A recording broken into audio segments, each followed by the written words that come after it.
Hello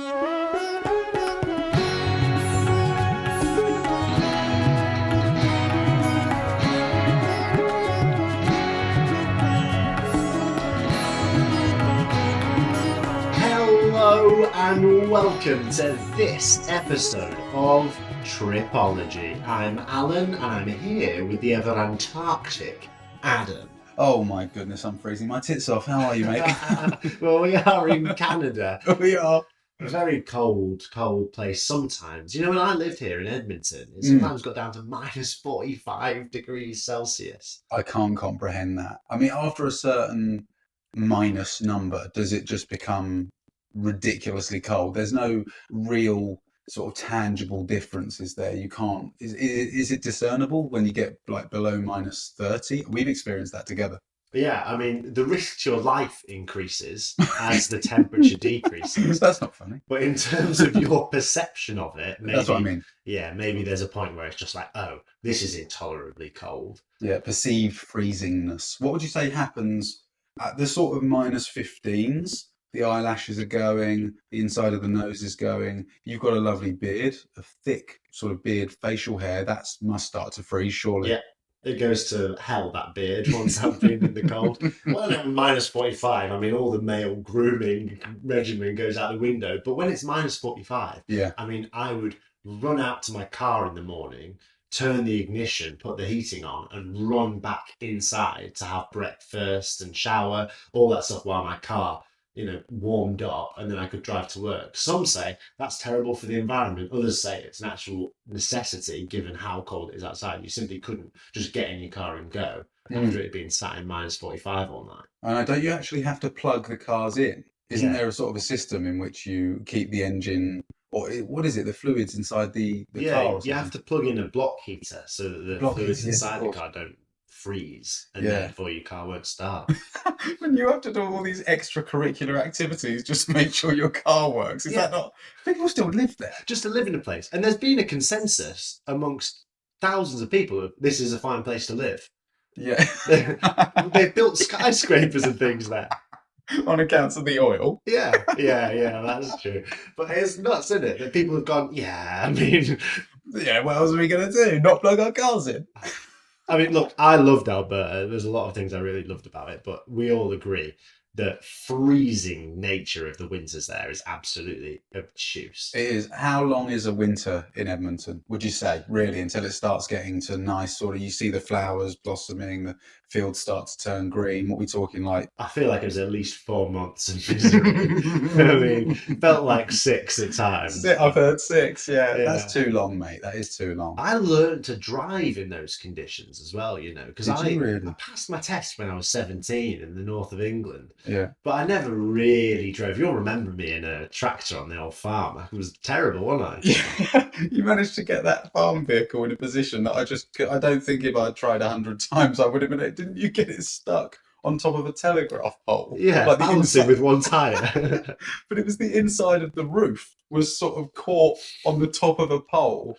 And I think we lifted it off in the end, didn't we? Yeah, I don't know how that happened, mate. But all I can tell you is driving never been my strong suit. But I learned to drive in conditions where if you don't brake 100 metres before you intend to stop, you're sliding through that red light and into the car in front. Oh my goodness. Were there ever some like hairy situations when it was a little bit too close for comfort? Listen, mate, you never get to drive to work without seeing someone abandon their vehicle on the side of the road in those conditions. Oh God. It's really wild. That's a different thing to get to grips with. Yeah. A poor choice of words, given that grip is maybe not at your disposal. But you had a good time overall. And there are lots of winter activities to do while you're there in those temperatures. Because once it gets to minus 30, I think most people stay indoors as much as they can, don't they? I think so, mate. Yeah, I think you literally can't be outside for more than a minute with exposed flesh in those conditions. You will get frostbite. So you got to put a parka on and, cuddle up with yourself in order to just make it out to your car to turn the block heater on off. So it's really problematic, but all in all, I really loved it. I was thinking about that the other day, now that I'm back in Canada. Yeah. I was thinking about other times I've been extraordinarily cold.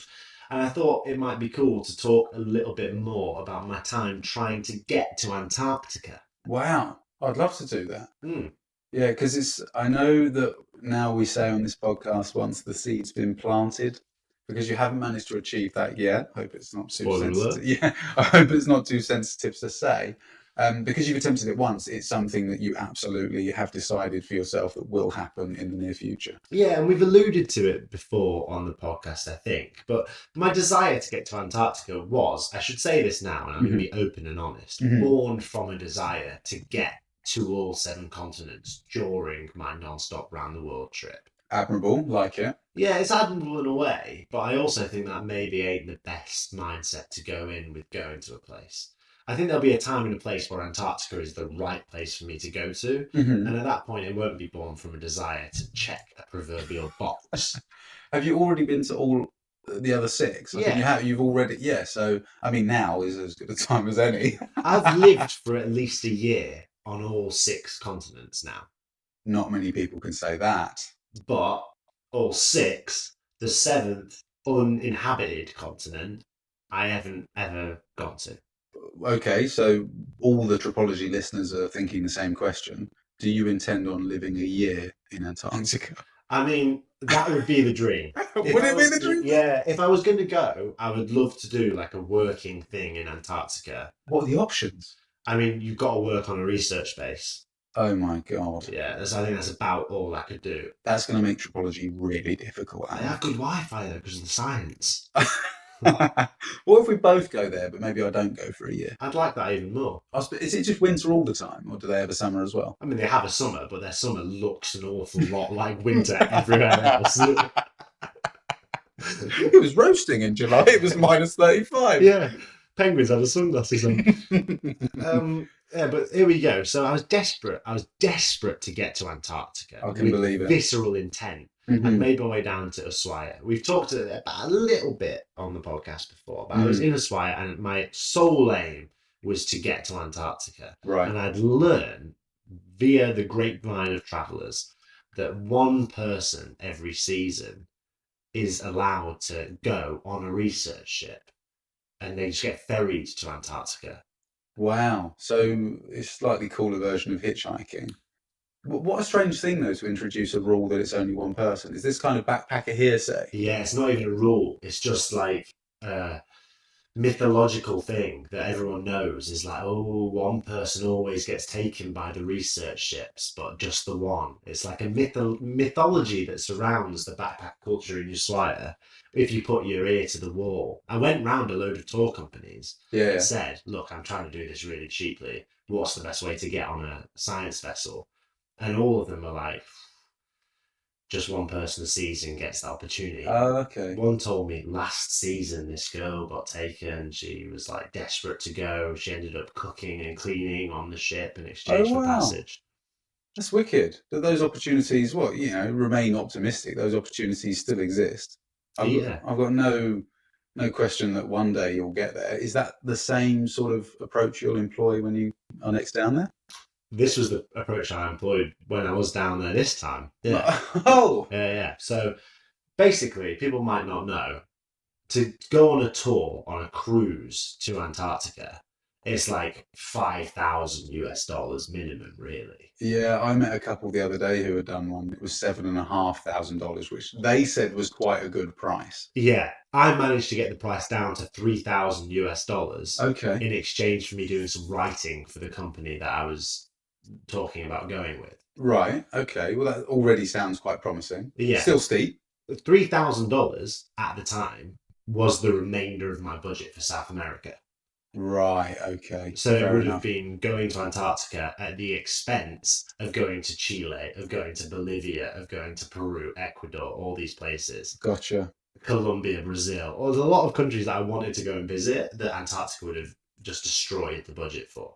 Yeah, no, that's fine. I can understand why you made that decision. Nice to know that you could create that sort of opportunity for yourself, though. I mean, I wouldn't have thought everyone gets that far, to be honest. No. So knowing that I dangled the carrot of, I could do some writing for you, contacted a company. I was doing a lot of travel writing at the time anyway, right? It wasn't just a lie. Yeah. I contacted the company and I was like, I'm going to do some writing for you. They offered me a severely reduced rate. So I thought, look, still too much, but a little seed formed in my mind, a little plan hatched. Yeah. And I thought, what next? How can I get to Antarctica? And I did the following after the med break. Let's go.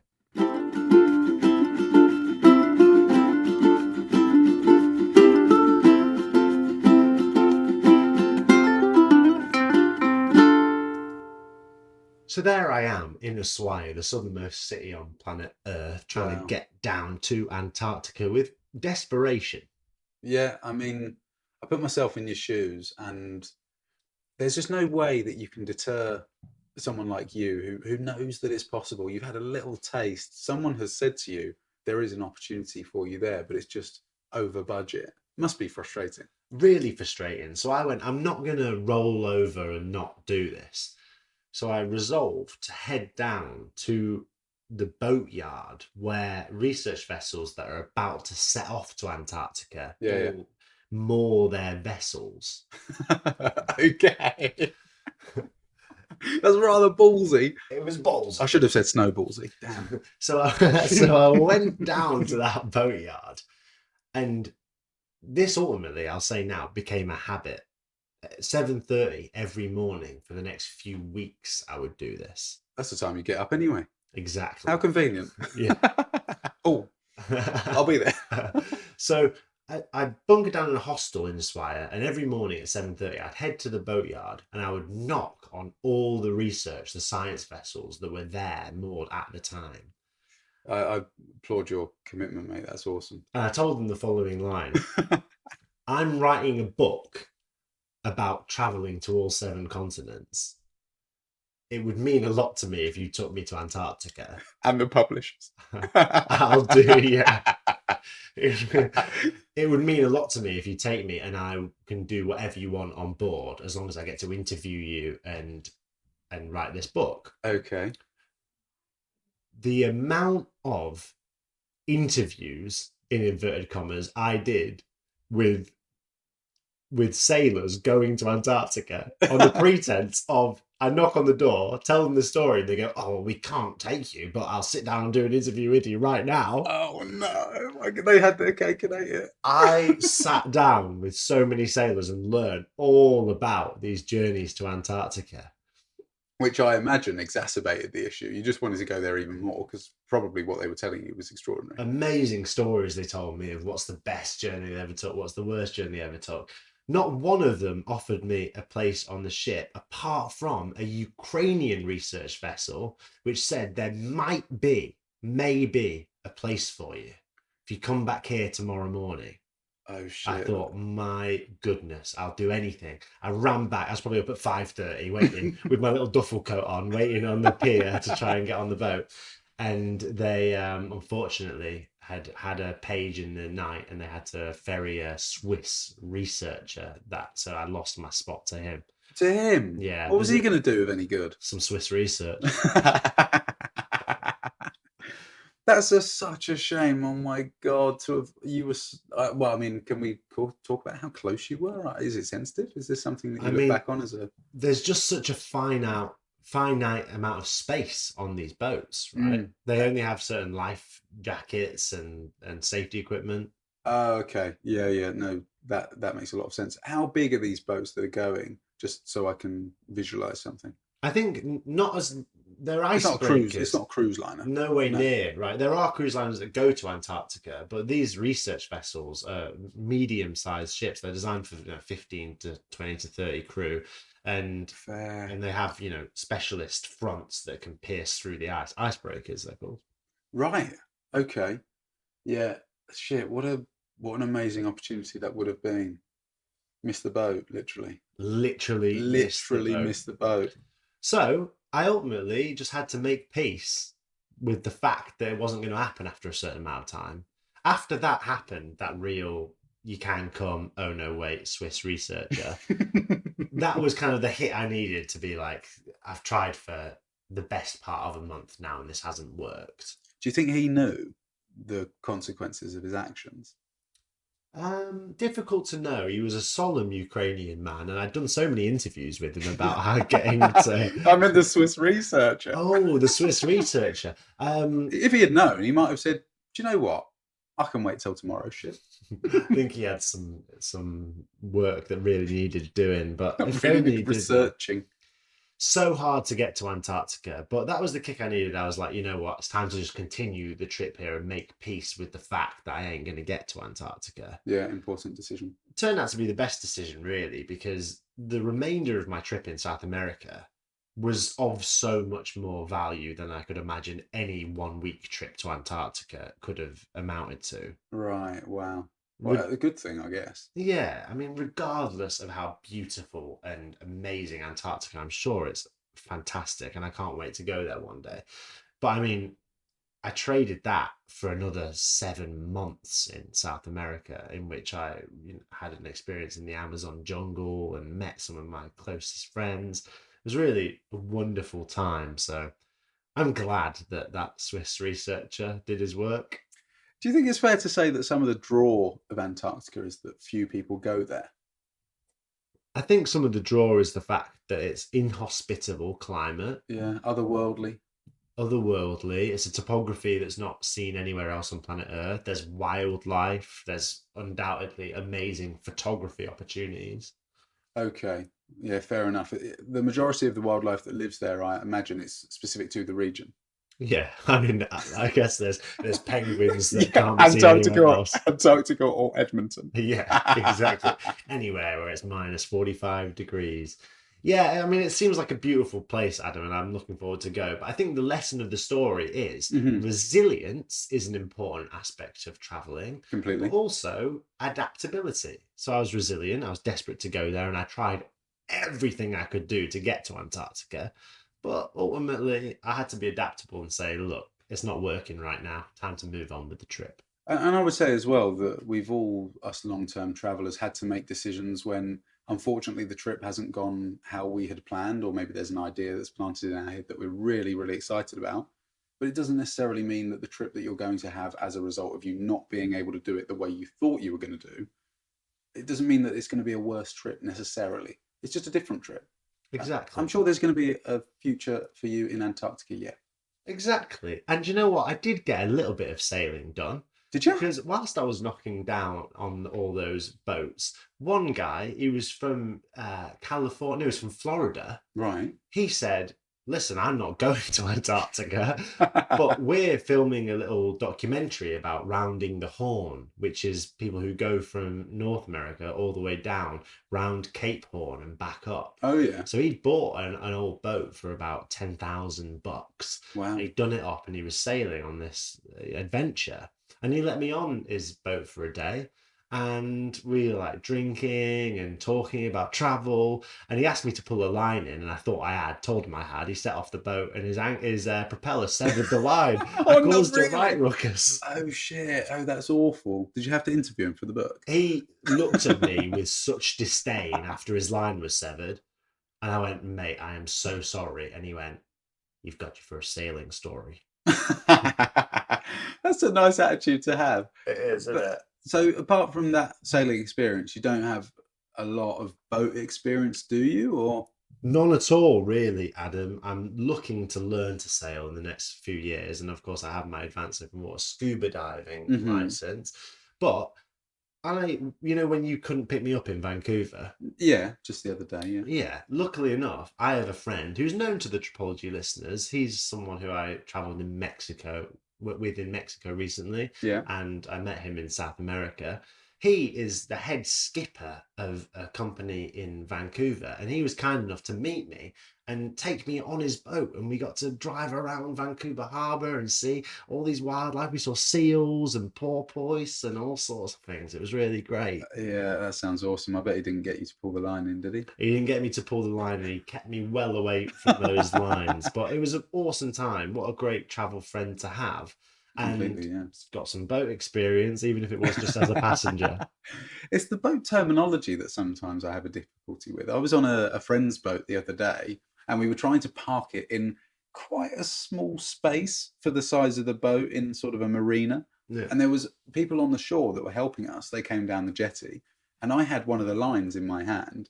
And she said to me, this lady, lovely lady helping, she said, "Oh, throw it here. I'll catch it, but make sure the line's clean." And I was like, "What do you mean?"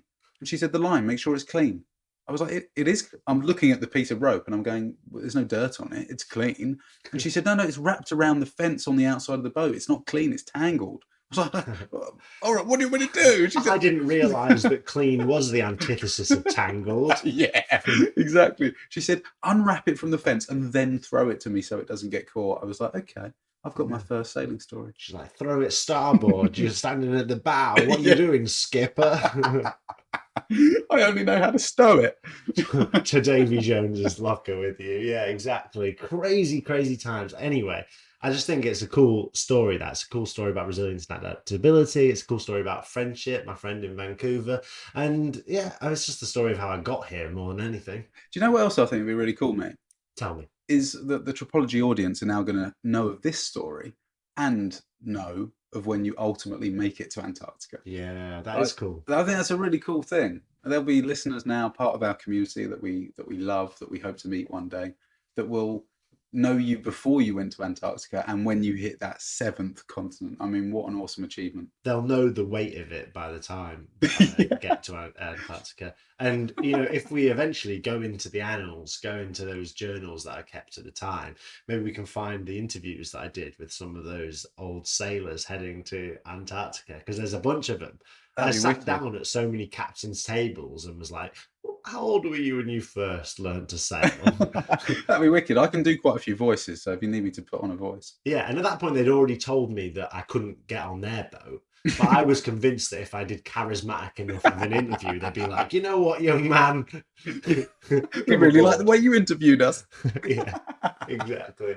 Well, there you go. Ever Antarctic Adam, would you join me in blasting off into next week? I think that there's so many exciting opportunities to be had here in the Tripology studio. Listeners can go over to youtube.com/tripologypodcast to see us talking in high definition. I know, crazy. They can head over to instagram.com/tripologypodcast to see clips from the episode. They can. And if you like what you're doing, guys, please chuck us a review wherever you listen to your podcast. Rate the show. It really helps us grow.